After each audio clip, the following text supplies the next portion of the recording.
Assalamualaikum warahmatullahi wabarakatuh. 90.1 Fas FM, Family Radio warna baru untuk keluarga. Selamat malam keluarga Fas, di mana Anda berada, apa kabar untuk Anda?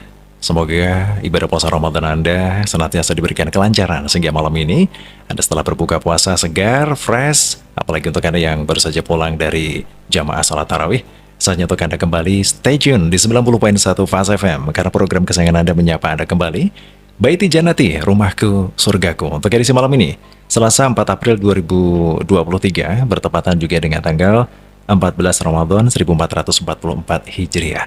Saatnya kita bisa ngaji bareng untuk Anda di tengah-tengah kesibukan atau bahkan suasana santai bareng keluarga. Yuk kita ngaji bareng bersama Gus Yusuf di Baiti Janati. Sambil saya nanti Anda bisa manfaatkan di 081578709640. Anda juga bisa bergabung di sesi phone live kami di 0293-314330 dan dengarkan di live streaming kami. Malam ini beliau Gus Yusuf telah hadir di studio Fas FM. Kita sapa terlebih dahulu. Selamat malam Gus Yusuf. Selamat malam Dimas, juga keluarga Fas yang ada di Magelang dan sekitarnya, yang malam hari ini gabung di 90.1 Radio Fas FM. Juga selamat malam untuk keluarga Fas dimanapun Anda berada, yang malam hari ini gabung di channel YouTube, di sosial media kita. Alhamdulillah, tanpa terasa kita sudah mendekati pertengahan Ramadan ya. Kita diberikan kesehatan, kekuatan lahir batin, semoga bisa finish Ramadannya dengan sempurna. Amin ya rabbal alamin ya.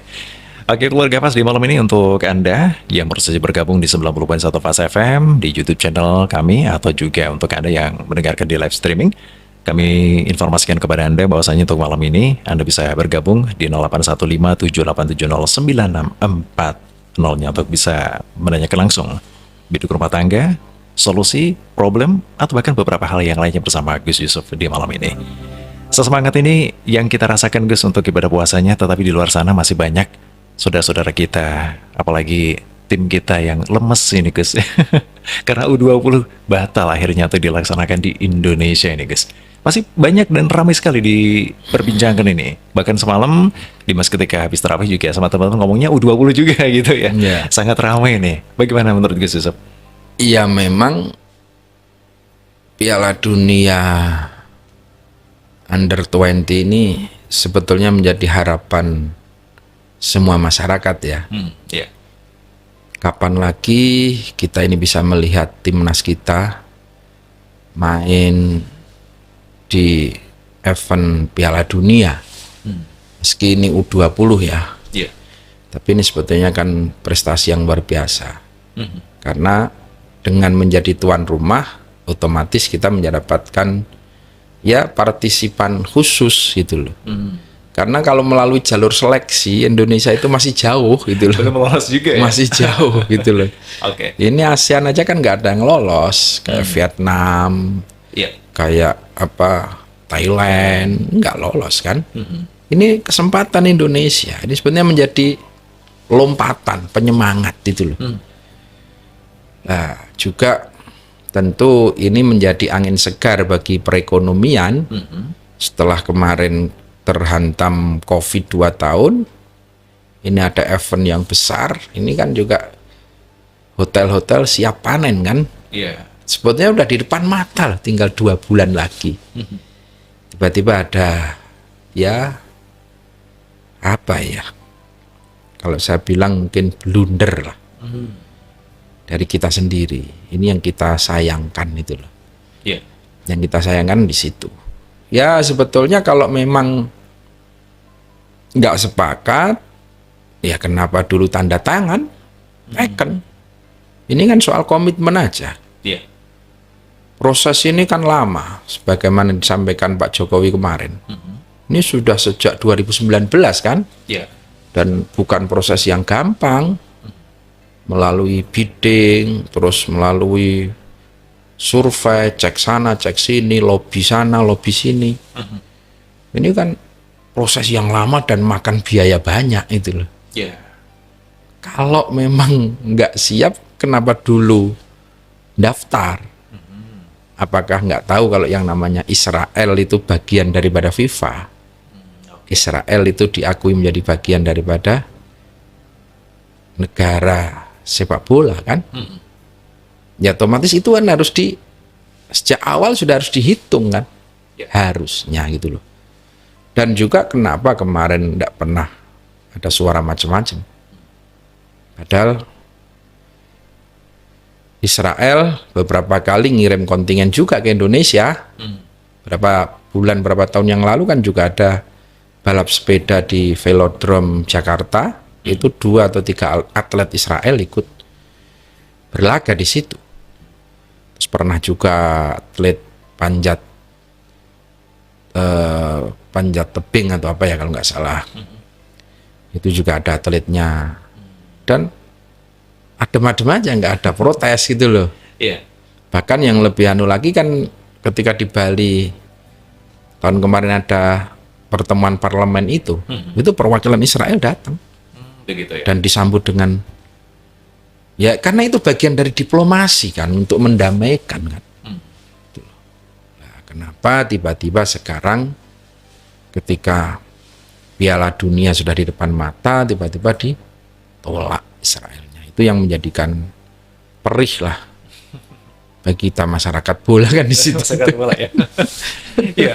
Tapi ini tadi statement Gus Yusuf seorang penggemar bola lah, mania bola gitu seperti itu. Nah di sisi lain kan Gus Yusuf juga ditunggu-tunggu ini statementnya terkait dengan tokoh agama, seorang kiai ini tentu banyak terkait dengan Israel. Kemarin kan juga disangkut-pautkan dengan agama ini Gus soalnya ini.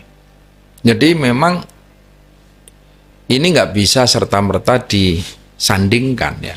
Oke. Kalau sikap Indonesia tidak berubah, kita pun juga sebagai warga negara, sebagai umat Islam juga tetap kita membela dan mendukung kemerdekaan Palestina.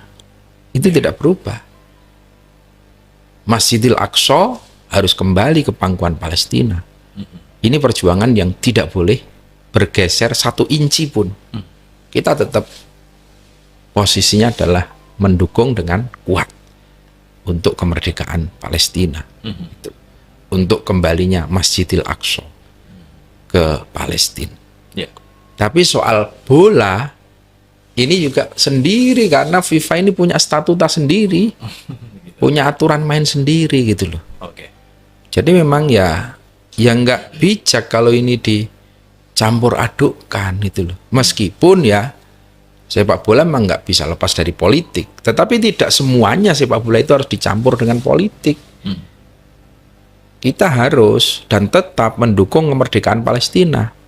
Tapi tolong jangan Anda kubur impian anak-anak muda Indonesia gitu loh. Ini kan bisa sebetulnya dikompromikan kan. Kita tetap mendukung Palestina, sementara impian anak-anak muda Indonesia untuk tampil di event dunia ini tetap jalan gitu loh. Harapannya kan seperti itu. Karena Duta Besar Palestina aja welcome gitu loh. Duta Besar Palestina juga mempersilahkan, silahkan kalau ini soal sepak bola. Kita tidak khawatir dengan komitmen Indonesia. Itu Dubes Palestina ngomong seperti itu kan. Bahkan Dubes Palestina mengatakan bahwa pelatih bola kami pun dari Israel. Jadi tim Palestina itu pelatih bolanya ngambil dari Israel. Ini soal bola loh. Soal bola ya? Iya. Bahkan 2 orang pemain Israel itu naturalisasi dari Palestina dan Muslim. Striker sekaligus kapten tim Israel itu Muslim gitu loh. Begitu. Ini kan terus kenapa kita gaduh sendiri ya guys ya? Ya ini tahun politik lah ya. Menuju 2024 ya. Iya, ya itulah yang nggak elok kan di situ itulah.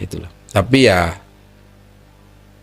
ya by the way sekarang ya sudah putusan.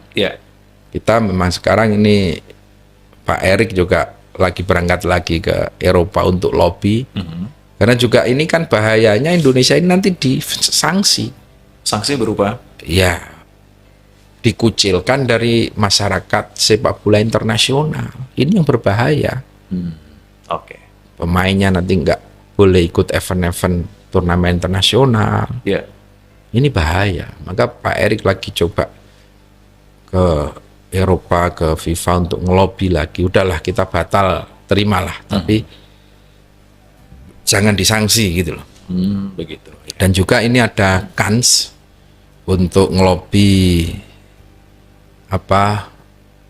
Piala Dunia usia 17, usia 17 tahun. Yeah.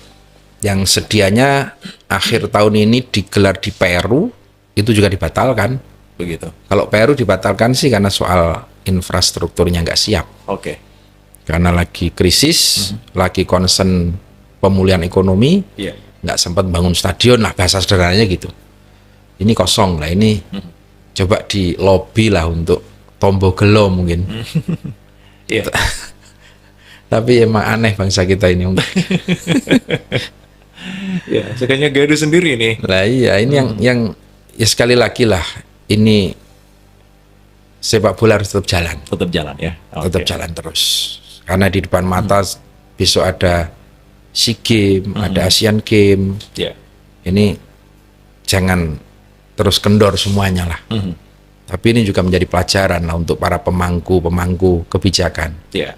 Jangan asal bikin statement, bikin yang ujungnya semua merasakan.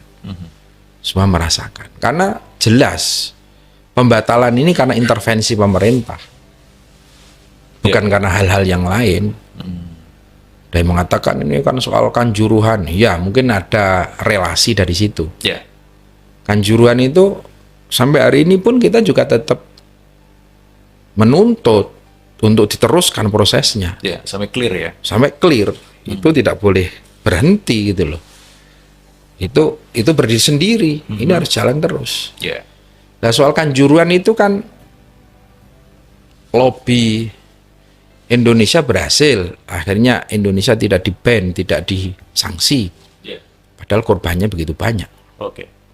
Nah, dalam posisi Indonesia seperti itu yang tidak memiliki nilai tawar, lemah, cek kakean pola. Nolak iki, ya udah langsung cabut aja ya. Delete saja gitu kan. Begitu. Langsung di delete gitu loh. Jadi ini pure karena intervensi pemerintah, khususnya pemerintah daerah dalam hal ini sebagai salah satu lokasi atau venue Bali dan Jawa Tengah itu yang memang ini menjadi titik balik penolakannya di situ itu sebetulnya. Ya meskipun tetap ada relasi-relasi yang lain. Baik. Ya, itu menjadi catatan lah. Ya memang gak heran ya ketika pemerintah pusat Pak Jokowi kenceng kayak gitu, sementara pemerintah daerahnya kok nggak nyambung gitu loh. Kok bisa ini ya, Gus? Nah itulah politik.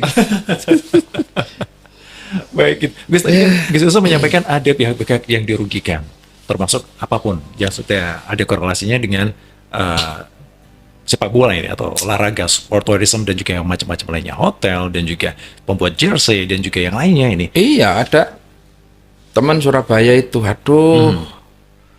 bapak kula pun kadung damel jersey, sudah bikin kaos, sudah bikin slayer, siap buka lapak di Tambak Sari, ternyata batal. Itu kan kasihan.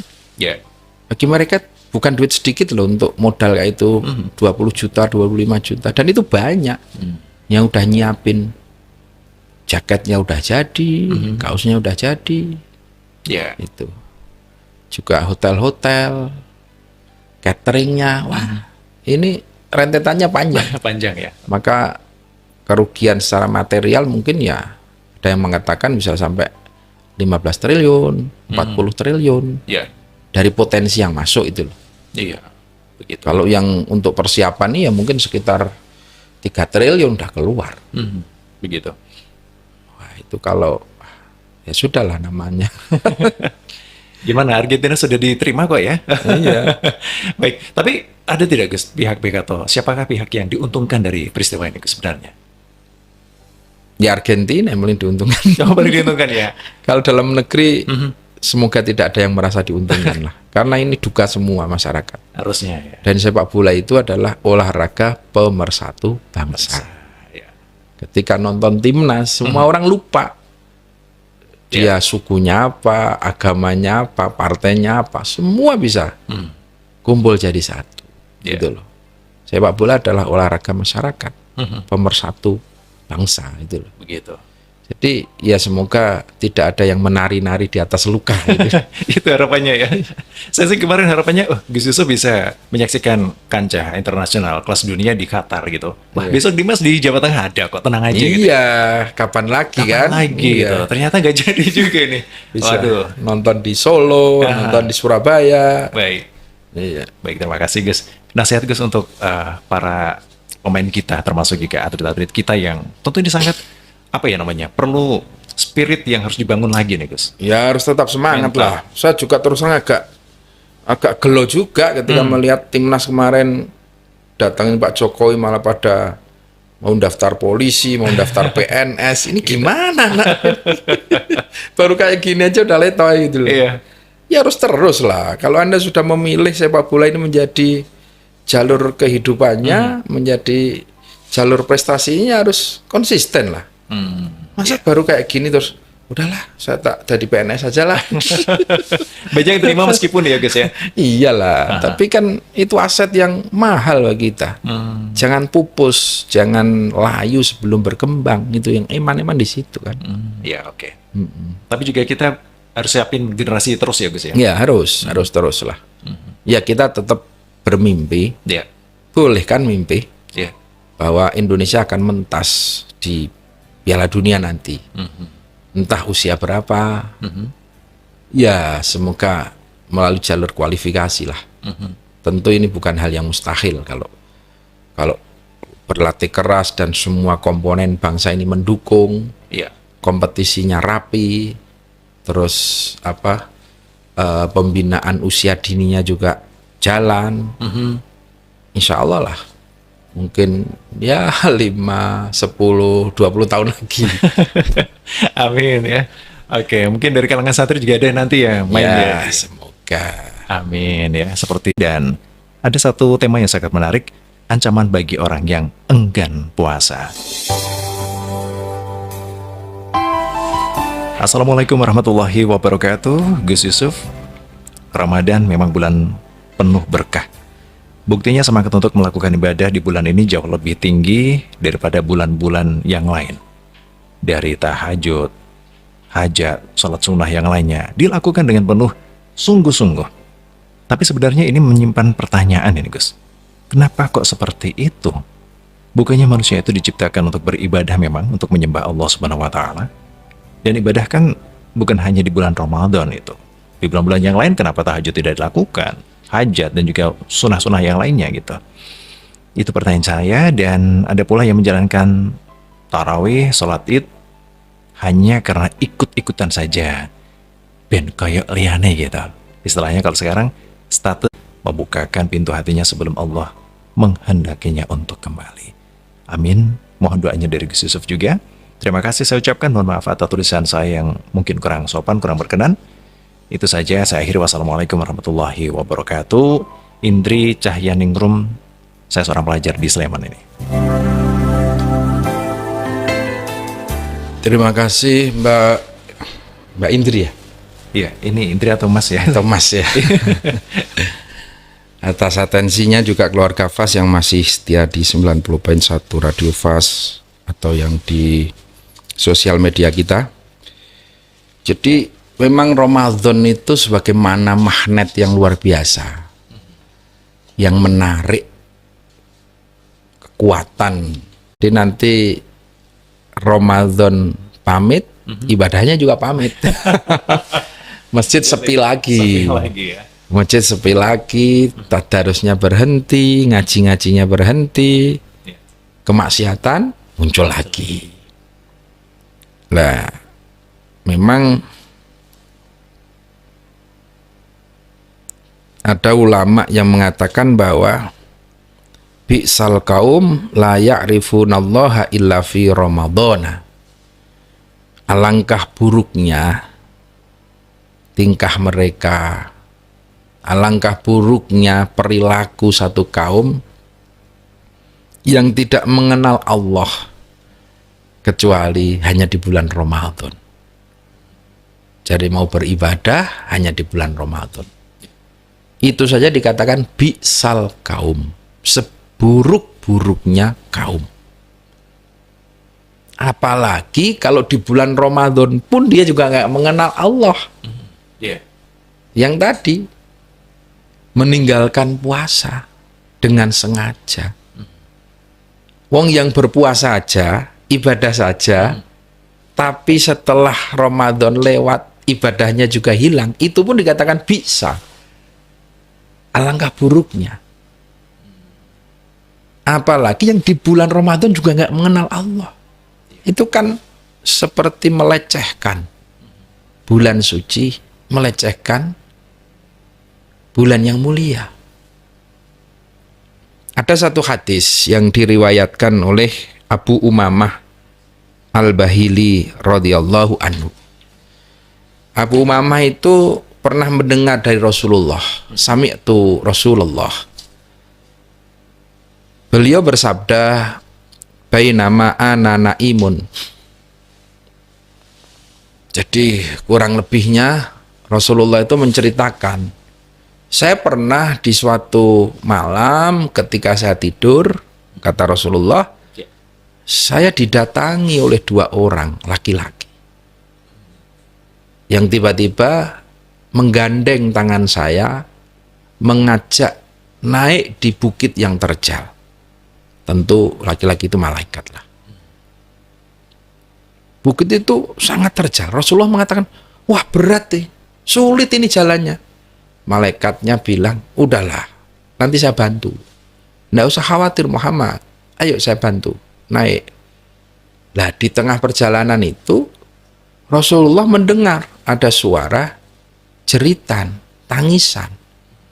Suara orang menjerit.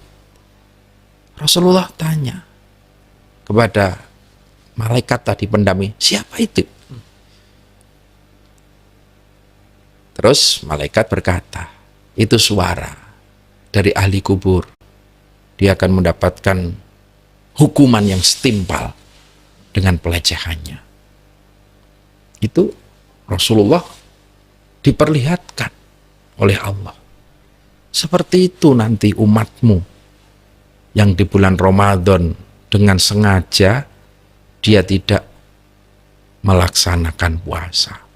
Padahal dia sehat, padahal dia mampu, hanya karena dia enggan saja, bahkan menyepelekan. Nah, itulah. Maka menurut saya memang ya kebangetan lah. Karena kita ini oleh Allah ibaratnya diberikan satu bulan penuh, ini adalah bulan untuk menyelami samudra maghfirahnya. Ibaratnya ada kolam yang bening. Kenapa kita tidak menyelam di situ? Dan itu hanya ada di bulan Ramadan. Setelah 11 bulan penuh kita disibukkan dengan kegiatan-kegiatan duniawi, yang bekerja, yang mengejar karir, yang sekolah, yang apapun lah. Nah ini kita dikasih waktu 1 bulan untuk merefresh lagi. Saatnya kita rehat sejenak dari urusan-urusan duniawi. Nah, kok ya nggak dimanfaatkan? Itu kan kebangetan itu loh. Ini bulan yang ibaratnya sebagaimana ada hamparan samudra maghfirah, rahmat Allah, ada samudra ampunan. Kok Anda tidak masuk di dalam, malah justru Anda petingkah lagi, cari masalah.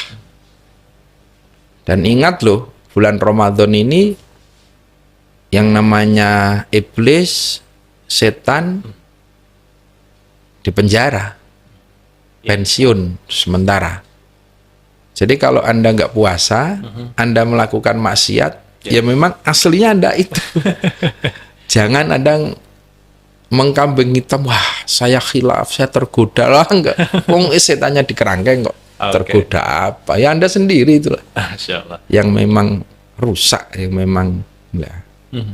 Nah disitulah, maka ya kalau ada orang tua yang sampai hari ini belum berpuasa, ya kita sebagai anak hanya bisa mengingatkan dan mendoakan. Didoakan aja lah di Fatihah tiap malam Bapak, agar diberikan hidayah, agar diberikan kekuatan untuk menjalankan perintah-perintah Allah. Sebagai anak kita nggak bisa memaksa orang tua untuk ibadah. Bisanya hanya mengingatkan. Kalau diingatkan nggak mau, ya sudah, doakan aja. Doakan aja. Ya, jadi kalau satu rumah do sahur kabeh, poso kabeh kan ya. Mosok Bapak nggak ikut puasa. Tapi kadang-kadang ya ikut sahur, ikut buka, tapi cari makan siang. Iya. Ya mungkin seperti itu Dimas. Begitu ya guys ya. Baik, terima kasih. Memang karena puasa ini eksplisit banget itu guys ya. Jadi kalau tadi bapaknya cari makan siang di luar, kita nggak tahu ini ya guys ya. Tahu-tahu di rumah, bapak udah pulang, ikut buka puasa gitu. Tapi kalau anaknya tahu kan jadi hambar banget, ini ngapain juga ikut buka puasa, ikut sahur. Kalau kenyataannya juga nggak puasa ini guys. Jadi memang puasa itu kan ibadah yang sangat-sangat pribadi. Hanya kita dan Allah yang tahu. As-saumu li, kata Allah. Puasa itu bagiku. Wa ana ajzi bihi. Dan aku akan membalas amal ibadah puasa itu langsung dari aku, kata Allah.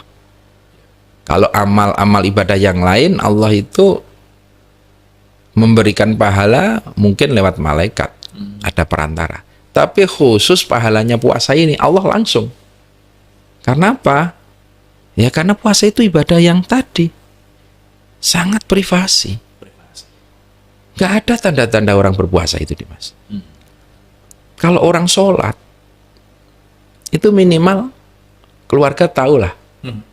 Bapaknya wis subuhan urung. Ah dereng. Dari tadi belum bergeser kok. Tidurnya masih mendengkur. Bapaknya wis sholat urung. Oh sampun. Lah kok tahu? Tadi saya lihat wudhu, ke kamar mandi, terus ngambil sajadah, sholat 2 rakaat. Ini kalau sholat orang semua tahu kan. Diumpet ke kayak ngapa pasti ada yang tahu, yang lihat. Terus zakat ya tahu, apalagi dititipkan amil, semua orang tahu. Atau minimal mustahik, orang yang dikasih tahu kan, nggak bisa disembunyikan. Terus haji, apalagi haji, orang sekampung tahu. Tapi kalau puasa ini hanya kita dan Allah. Anda boleh sahur bareng keluarga, buka bersama di kantor. Tapi soal makan siang, ya bisa aja kan? Bisa aja ya. Dan itu nggak ada tanda-tanda orang berpuasa itu gimana sih? Kalau orang berpuasa itu kan kelihatan dari fisiknya, wah dia pucat, dia kelihatan lemes. Wah, ya enggak juga lah, wong dia itu enggak puasa tapi kurang darah ya tetap lemes. Dia lagi enggak enak badan, dia enggak puasa makan tapi lagi enggak enak badan kan kelihatan. Kalau puasa itu ciri-cirinya bibirnya kering. Nah, dia nggak puasa tapi pas lagi sariawan juga bibirnya kering. Nggak ada lah. Ciri-ciri apa? Ciri-ciri orang berpuasa kan nggak ada. Bau nafasnya. Lah, dia memang nggak rajin gosok gigi, nggak puasa pun tetap bau itu loh. Ada. Nggak ada ya. Nggak ada ciri-ciri fisik orang berpuasa. Jadi bisa dia itu membohongi dirinya, membohongi keluarganya. Yang nggak bisa dibohongi hanyalah Allah. Jadi puasa itu ya betul-betul ibadah kita kepada Allah. Itu ibadah yang sangat-sangat spesial, ibadah yang sangat-sangat privasi. Yeah. Ya itulah maka Allah memberikan pahala langsung, itu loh. Pahala langsung. Bahkan dalam satu riwayat Rasulullah juga mengingatkan bahwa man aftara yauman min ramadhana min ghairi udhrin wala maradin lam yaqdihi siyamat dahar wa insamahu. Seseorang yang membatalkan puasa di bulan Ramadan tanpa uzur. Uzur itu bisa karena sakit ya. Uzur itu bisa karena perjalanan jauh. Uzur itu bisa karena kerja yang di luar batas kekuatan. Bekerja berat itu memang uzur, bisa membatalkan puasa. Tapi kalau Anda itu tidak ada uzur kok tiba-tiba membatalkan puasa, lam yaqdihi siyamud dahri, maka dia tidak bisa mengganti puasa itu dengan puasa setahun pun. Setahun penuh berpuasa itu tidak setimpal, tidak bisa mengganti satu hari puasa di bulan Ramadan. Wa insomahu, meskipun kamu mampu melaksanakan puasa setahun, itu nggak setimpal, nggak bisa mengganti, menutup puasa sehari di bulan Ramadan. Kalau kamu membatalkan puasa bi ghairi uzrin, tanpa uzur. Nah, ini betapa agungnya Ramadan. Maka tolong, ayo kita jaga bareng-bareng. Ini tinggal setengah bulan lagi. Kita harus kuat. Anda harus lulus sempurna puasa 1 bulan penuh. Amin. Nah. Baik, terima kasih Gus Yusuf. Dan untuk keluarga FAS, malam ini baru saja mendengarkan 90.1 FAS FM. Ada dengarkan Baiti Jannah, Teater Mako Surgaku. Dan saatnya untuk Anda bisa bertanya langsung bersama Gus Yusuf di 02933143330 di sesi phone live-nya. Kami buka untuk Anda. Assalamualaikum FAS FM. Waalaikumsalam. Yes, dari Temanggung. Nggih. Saya Toto, Pak. Ya. Pripun ngabare Pak Toto? Sehat nggih? Alhamdulillah atas doanya, Gus. Ini baru pulang dari terawih. Oh, iya. Mau tanya, Gus. Dulu tadi kan Gus itu nganu sepak bola pro-nya. Saya teringat dulu bapak saya menceritakan bahwa pada waktu Bung Karno sepak bola Indonesia itu sudah mulai top karena semangat 45 itu dimotori Anwar Ujang dari Makassar, Sulawesi. Itu hampir meraih kejuaraan dunia, hanya kalah dengan Uni Soviet karena yang main itu walaupun orang 11 tapi Anwar Ujang monopoli sendiri sehingga tahu kelemahannya sehingga dijegal sehingga Indonesia kalah. Itu yang pertama. Dulu awal Orde Baru itu ada Eswati Idris sama itu Anjas Mara sama Nobon Roni Basrah itu sudah mulai top Asia. Tapi lama-lama sepak bola malah melempem sampai sekarang tidak bangkit-bangkit. Ternyata mantan-mantan sepak bola itu setelah pensiun dari sepak bola malah ada yang jadi tukang beca, ada yang maaf itulah pokoknya itu negara kok tidak menghargai pada waktu itu. Itu yang pertama, Gus. Lalu yang kedua, saya mau tanya, dalam bulan Ramadan itu, ya maaf, karena orang tua lansia itu, ini jorok ini, dalam BAB kalau mengejan, itu kan tidak boleh, tapi karena ngejan, sehingga keluar air mani. Air maninya, tapi air mani kotor, bukan. Nah, itu batal atau tidak puasanya dalam bulan Ramadan ini. Terima kasih. Wassalamualaikum warahmatullahi wabarakatuh. Waalaikumsalam warahmatullahi wabarakatuh.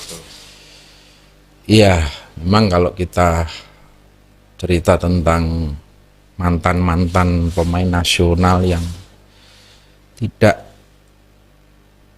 mendapatkan penghargaan kita juga ikut sedih ya. Iya. Ya kita berharap negara mengapresiasi lah.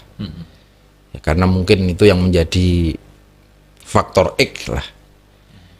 Negara kurang menghargai. Nah, jadi doanya orang-orang zalim itu, orang-orang yang madlum itu. Yeah. Karena dimadlumi, dizalimi oleh situasi lah. Ya, saya rasa kalau hari ini mungkin sudah agak berbeda lah ya. Sudah agak berbeda. Penghargaan semoga sudah muncul dan itu juga sebetulnya kembali kepada atletnya sendiri. Bagaimana ketika dia di atas puncak kejayaan, dia bisa menyisihkan rezekinya untuk membangun usaha. Karena profesi sepak bola itu kan profesi yang sangat pendek. Yeah. Yang bisa main sampai umur 36 hanya Ronaldo. Yang lainnya 30 tahun, 34, 35 udah gantung sepatu ya? Iya, gantung sepatu, paling turun main di Tarkam lah. Dia udah nggak kompetitif untuk main di level-level tinggi kan? Iya. Ya sebetulnya ketika dia jaya, ketika usia-usia 25, 30 itu dia harus nabung untuk masa depannya. Iya. Banyak lah artis pemain-pemain bola yang punya usaha Ya. punya toko olahraga, punya restoran, punya ini itulah, itu menurut saya langkah yang terbaik gitu loh. Yang kedua soal mengejan tadi, setahu saya Pak, kalau mengejan juga ketika kita membawa beban yang berat, itu bukan mani yang keluar, tapi madhi. Madhi itu hampir sama sih dengan mani, cairan putih, kental, tetapi tidak taladzuz, tidak merasakan kenikmatan gitu loh. Yeah. Itu biasanya keluar ketika ereksi tinggi sebelum mani, itu biasanya mati dulu. Oke. Terus juga ketika angkat beban berat tanpa sengaja keluar. Terus mengejan tadi. Lah kalau madhi itu najis. Najis ya? Najis. Kalau mani tidak najis. Jadi setahu saya keluarnya madhi dan itu tidak membatalkan puasa. Ya. Baik, terima kasih Pak Toto yang ada di Temanggung ya. Begitu juga selamat malam, terima kasih untuk kebersamaan Anda keluarga Fas ya, sudah bergabung bersama kami. Dari keluarga Fas, ini mau menanyakan Pak Pujianto. Gus, beberapa hari terakhir ini kita mendengarkan informasi terkait dengan penggandaan dukun pengganda uang gitu. Dalam kasus dukun ini ada kurang lebih 11 korban atau jenazah yang disinyalir merupakan korban sang dukun tersebut. Kejadian tersebut terjadi di Desa Bandung, Kecamatan Wanayasa, Kabupaten Banjarnegara. Pertanyaan saya adalah, apakah saat ini manusia tidak bisa berpikir secara logis atau tidak mempunyai daya juang untuk bisa melakukan ikhtiar yang terbaik? Kenapa harus percaya dengan dukun kembali? Padahal di Magelang beberapa tahun yang lalu juga sempat terjadi. Itu kasusnya persis dengan di Magelang kan? Yeah. Jadi dukun ketika dikejar-kejar uangnya, akhirnya malah justru yang ngejar itu dibunuh. Yeah. Dan dibuang di, kalau dulu di kebon Magelang itu ya, di jurang atau apa ya. Kalau sekarang ini yang Banjar ini saya baca berita kan ditanam. Di kebun juga. Kebunnya 1 liang untuk berapa jenazah, dan itu sudah terjadi sejak 2020 kalau nggak salah. 3 tahun baru terbongkar ini. Ini sebetulnya menjadi catatan tebal untuk kita masyarakat agar ya janganlah Anda terbujuk dengan sesuatu yang instan tadi. Al-ajal minasyaiton. Sesuatu yang instan itu pasti berasal dari setan. Kalau Anda pengen kaya, bukan dengan cara penggandaan uang, tapi ya Anda harus kerja keras, harus kerja cerdas. Maka sering saya sampaikan, hari ini kita makan ketela jauh lebih nikmat daripada makan roti tapi hanya di angan-angan, gitu kan? Iya. Wah, ini 50 juta jadi 1 miliar, jadi 100 miliar, jadi itu kan ngomongnya enak banget itu loh, gurih itu loh, ngomongin duit miliar-miliar itu loh. Tapi nggak pernah ada duitnya itu. Ya mending kita ngomong 100.000, 200.000, tapi megang, iki loh, iso dicekel duitnya, iso dinggo loh. Nah itu. Tapi memang sindikat penggandaan uang itu akan terus terjadi, akan terus terjadi itu. Dan modus operandinya juga berbeda-beda, meskipun ujungnya sama. Nanti kalau dia dikejar, mumet ya pasti dibunuh, gitu loh. Itu kan ada yang bikin duit sendiri, terus ada marketingnya, promotornya, itu kan marketingnya itu bisa itu kan online, ada marketing mulut ke mulut, wah, terus ada yang pura-pura berhasil, itu menjadi testimoni, itu menjadi satu jaringan itu loh, menjadi satu jaringan.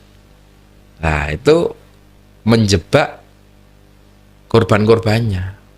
Nah korbannya itu memang dia juga sudah hunting, lihat orang-orang yang stres, orang-orang yang sudah kena hutang banyak. Wah ini paling enak, orang sudah tertimpa tangga tinggal di bleke sekalian gitu kan. Wah guys, kayak bangkrut. Orang kalau lagi bangkrut, jatuh itu kan biasanya kalau nggak kuat imannya, kalap dia. Wah, piye pendek, langsung balik maneh. Orang yang sedang jatuh itu biasanya lebih mudah untuk dijatuhkan lagi. Mentalnya sedang down. Iya, bukan dibangkitkan, memang justru dijatuhkan lagi kan. Iya, dia akan melihat orang lagi broken home, berarti tinggal pacare, wah itu kan lagi nggak stabil itu, mudah itu. Diambil, terus orang lagi usahanya kolab, orang lagi di PHK, korban PHK, opo bar kalah nyalon lurah, kalah nyalon DPR, itu kan. Hutangnya banyak kan? Hutangnya banyak itu. Wah, kayak hutangnya kayak, isen duit 5 juta, ayo ambil aja, gandakan, kan. Itu mereka sudah melalui hunting, penelitian calon korbannya ini gitu digiring dengan melalui marketing, statement, soan ke kembah dukun, itu ada yang ngantar sendiri, ada yang ngantar sendiri. Nanti juga ujungnya sama, ketika dikejar-kejar akhirnya bingung, ya mereka udah nyiapin potas tadi, kasih minum ini air berkah mantra. Ini ritual. Padahal banyu potas itu. Sendiri. Naudzubillah summa naudzubillah min dzalik. Ini menjadi pelajaran bagi kita semua lah. Pelajaran bagi kita semua, keluarga kita, agar tidak mudah terbujuk hal-hal yang sifatnya instan-instan. Karena sekali lagi al-ajal minasyaiton, sesuatu yang instan, kesusu, opo-opo pengen cepet, itu pasti bujukan dari yang namanya setan. Ya, gitu. Baik, terima kasih Gus Yusuf ya. Ya, keluarga Fas, untuk Anda mungkin daripada menggandakan uang, mendingan menggandakan amal ibadah ya Gus ya. Oh iya. Apalagi bulan Ramadan ini. Oh, ini bulan Ramadan ini digandakan 1000 kali. 1000 kali ya. 1000 kali. Wah, Masya Allah. Harus sholat sekali, pahalanya seperti 1000 kali kita sholat. Tapi dosa ini juga dilipat gandakan 1000 kali. Wah, ini yang harus dihati-hati juga ya. Kita ngerasani sekali, podo ngerasani 1000 kali ya. Masya Allah. Kalau sodakoh Gus? Sodakoh juga iya. Sama ya? Sodakoh juga iya. Sodakoh itu pahalanya dilipatkan 1000 kali. 1000 kali. Termasuk sodakoh melayani suami. Oh begitu ya? Iya. Wah, ini libur total ini Gus selama puasa itu? Enggak harus libur kan, malam juga bisa. Oh gitu. Mas, sahur yang kedua. Sahur yang kedua. Itu buka yang kedua maksudnya? Buka yang kedua. Itu sekali melayani, pahalanya seperti melayani suami 1000 kali. Tapi Anda sekali menyakiti suami, Anda seperti menyakiti suami 1000 kali. Wah, ini senjata ini Gus ya. Suami juga begitu. Oh begitu suami ya. Suami ketika menyenangkan istri, istri ngajak shopping, ayo diajak lah. Anda seperti pahalanya seperti mengajak 1000 kali shopping. Meskipun cuma lihat-lihat aja ya. Iya. Oke. Anda menyakiti istri, dosanya seperti 1000 kali menyakiti istri. Nah ini maka harus dilipat gandakan pahalanya, jangan dosanya gitu loh. Ya. Baik, terima kasih. Ada terakhir pertanyaan kita di malam ini Gus. Assalamualaikum, selamat malam Gus Yusuf. Banyak sekali masyarakat yang masih aja untuk bisa menikmati suatu momen Ramadan dengan menyulut petasan ini Gus. Saya mohon nasihatnya Gus, karena sangat miris sekali kejadian di Kaliangker kemarin yang terjadi dan sempat menghebohkan itu. Rasulullah Shallallahu Alaihi Wasallam itu pernah menyampaikan la dzarara wa la dzirara. Janganlah kamu menyakiti diri kamu sendiri dan juga menyakiti orang lain. Janganlah kamu membahayakan diri kamu wala dzirara, dan janganlah kamu membahayakan orang lain. Petasan itu masuknya di situ. Istilahnya kalau ditimbang antara manfaat dan madorotnya, lebih banyak madorotnya. Anda mungkin senang, Anda nggak merasa bising, tetapi tetangga pasti akan tidak semuanya senang. Banyak yang orang tua, apalagi yang punya keluarga sedang sakit, jantungan, itu kan juga bermasalah. Itu kita anggap nggak ada problem ya. Nah, kalau sampai terjadi yang tidak diinginkan, kejeblukan mercon, atau seperti Kaliangker itu, sedang diracik tiba-tiba meledak, 7 kilo obat mercon aja udah bisa kayak gitu dampaknya. 1 orang meninggal, 6 orang di rumah sakit, 11 rumah hancur. Siapa yang mau tanggung jawab kayak gitu? Ini yang harus dipikir panjang lah, harus dipikir panjang. Harus betul-betul hati-hati. Nah, terus bahaya yang kedua, ketika nanti berhadapan dengan aparat, ditangkap yang berwajib, ini bisa panjang urusannya. Panjang urusannya. Karena bisa kena pasal undang-undang darurat. Orang yang meracik bahan peledak itu kena undang-undang darurat, undang-undang teroris. Hukumannya 12 tahun sampai 20 tahun. Mondok 20 tahun itu, waduh. Sekolah 20 tahun itu S-piro kuwi. Oh gitu ya. S5 nanti keluarnya itu. Oke, baik. Ya itu harus dipikir panjang lah. Dipikir panjang ya. Satu, bahayanya. Yang kedua juga kalau berurusan dengan hukum itu nanti tangisan lah saumah. Ini harus dipikir, jangan sampai Anda berlebaran justru di sel, bukan berlebaran di keluarga. Ya, kasihan keluarga kita. Tolong dipikir panjang lah, pikir panjang gitu loh. Ya. Baik, terima kasih Gus Yusuf ya, nasihat untuk Anda semua keluarga FAS dimanapun Anda berada. Dan terima kasih juga untuk Anda yang sudah bergabung bersama kami, baik di 0293314330 atau juga di message WhatsApp FAS FM. Terima kasih juga untuk Anda yang sudah mendengarkan di live streaming kami dan juga untuk Anda pemirsa di YouTube channel kami. Saatnya kita dengarkan dulu closing statement dari Gus Yusuf di Baiti Jannati. Keluarga FAS yang dimuliakan Allah, At-Tabrani radhiyallahu anhu pernah menyampaikan satu sabda Rasulullah, Rubba sha'imin hadduhu min siyamihi al-ju'u wal-atsu. Rubba sha'imin, betapa banyak orang-orang yang berpuasa di bulan Ramadan, tapi dia tidak mendapatkan apa-apa dari puasa, kecuali al-ju'u wal-atsu, wal-atosu, kecuali hanya rasa lapar dan dahaga. Itu adalah kita, orang-orang yang berpuasa, yang tidak mampu menahan hawa nafsunya. Jadi tolong tingkatkan kualitas puasa kita, tidak hanya sekedar menahan makan dan minum pagi sampai sore, tapi juga menahan lisan kita dari kadzib, dari berbohong, namimah, untuk fitnah sana sini, ngomong yang nggak bener. Nah, itu akan menghilangkan pahala kita. Kita juga menjaga mata kita, scroll Instagramnya dikurangin lah, ngeliat yang nggak bener, puasa dulu lah.